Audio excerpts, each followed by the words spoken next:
Hi. About a month ago, I mentioned I purchased a MacBook Pro with Retina, and I just did not want to give a review right away because I am a first-time MacBook owner, essentially any Mac software hardware owner.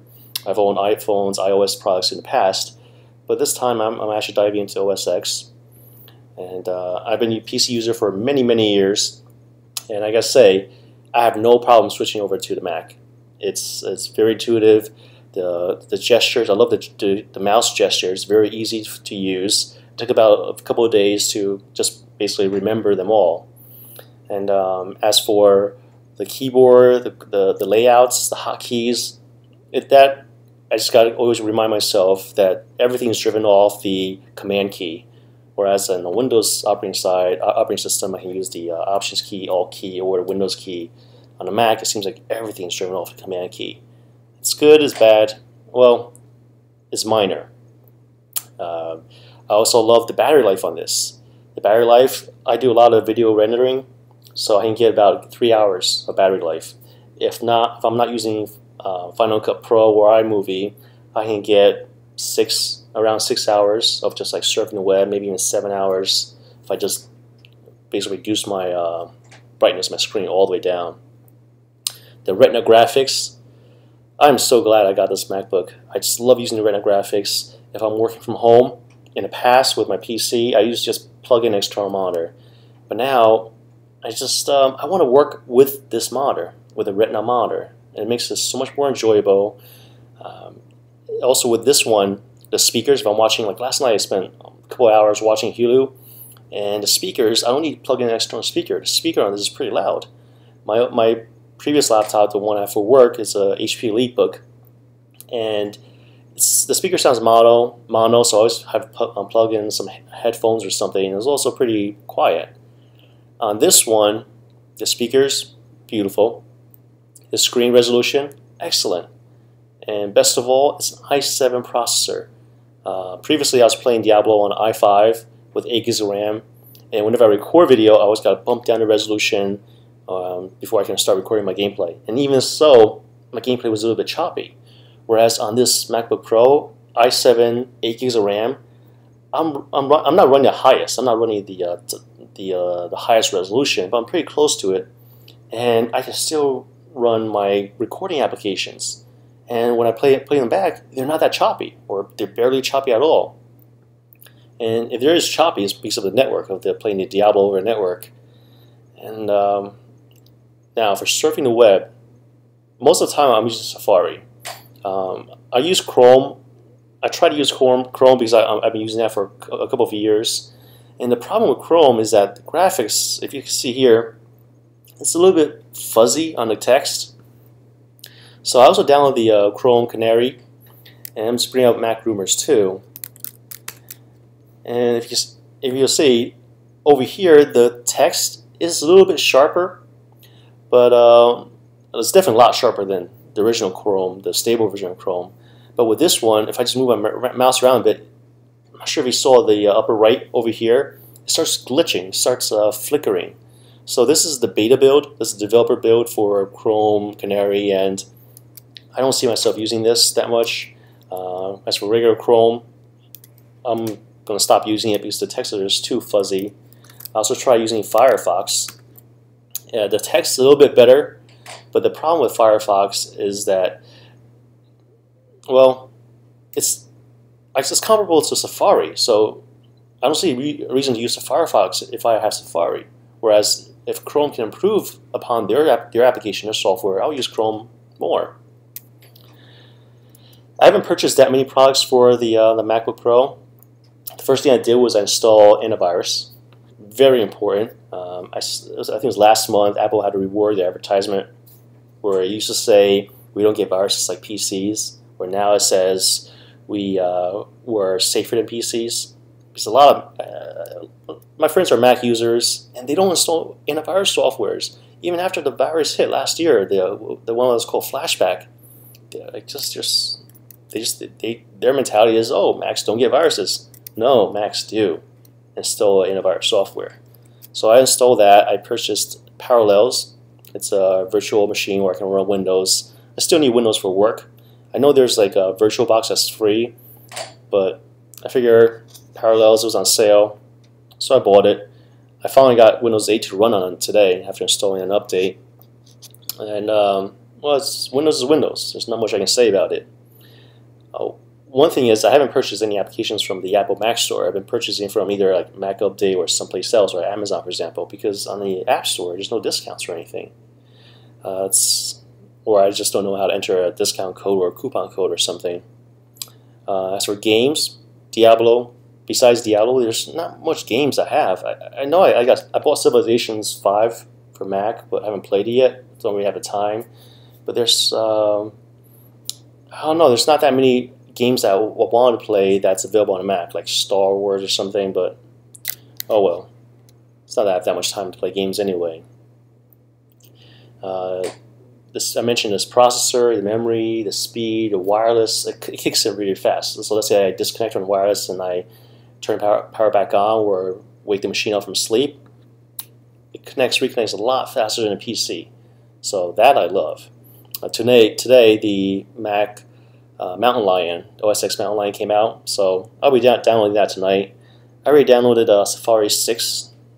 I haven't really had a chance to read the README on what changed, but to me, the previous Safari was good. This one, hopefully they improved upon it. One thing that's a bit weird on this is whenever I close the lid on this MacBook, it goes to sleep. On a Windows machine, I can set it so that my processes will keep on running.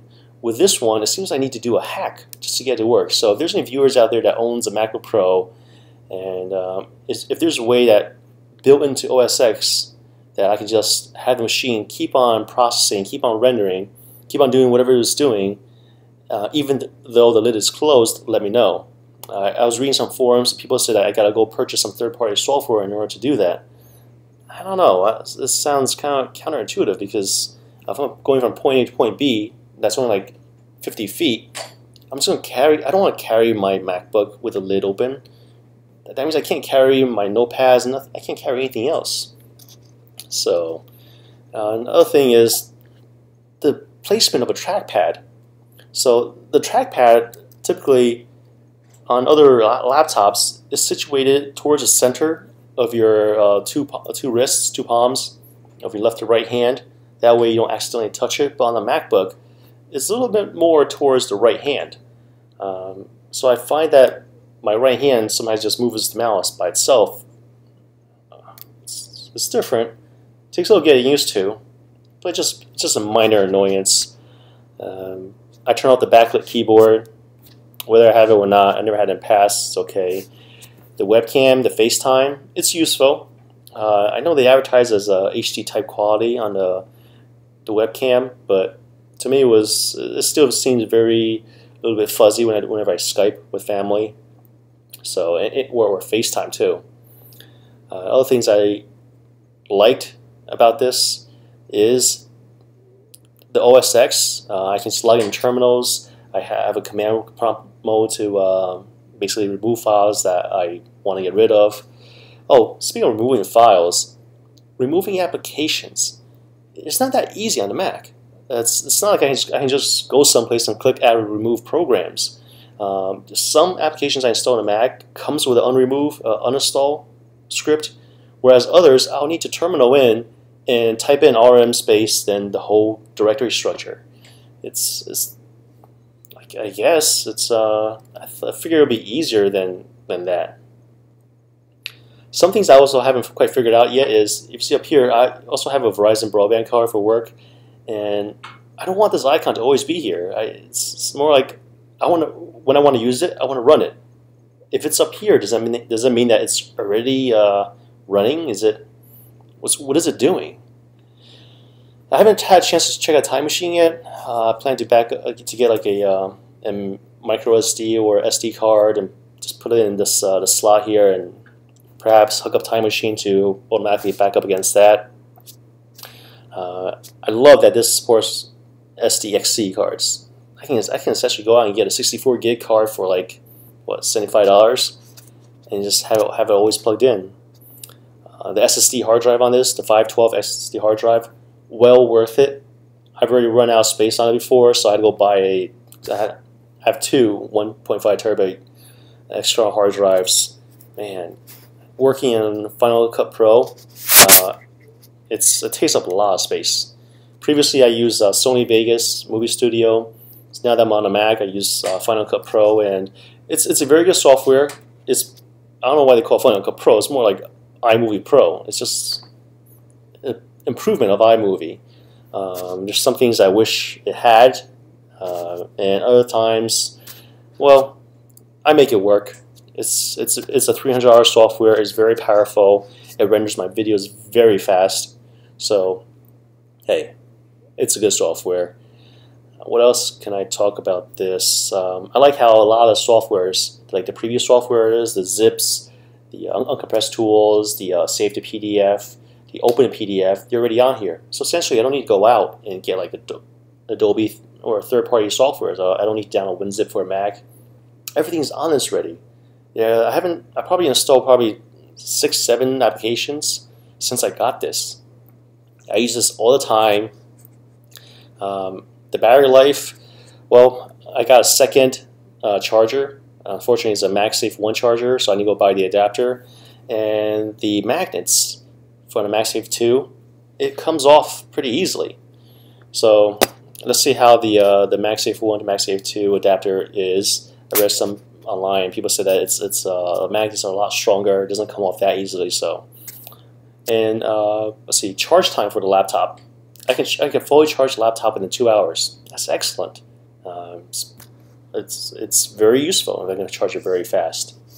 I mentioned that I got portable hard drives, USB 3 hard drives. I love it. Excellent. I haven't tried using the video capturing tool with my Hauppauge.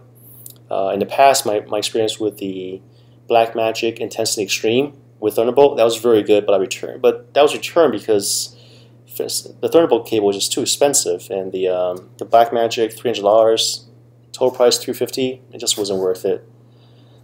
So hopefully when I have some time, I'll check out the Hauppauge video recording with the Mac and test out how the performance of that is. Well, as a first-time Mac user, to others out there, if you are going to buy a MacBook Pro, buy the one that comes with the Retina display. It's well worth it, and I don't think you'll regret it. It's pricier, but with SSD, with everything built in, I can see this laptop lasting me more than 3 years. Well, I hope you like this review and comment on this MacBook Pro. If you have any questions, comments, suggestions, feel free to send to me.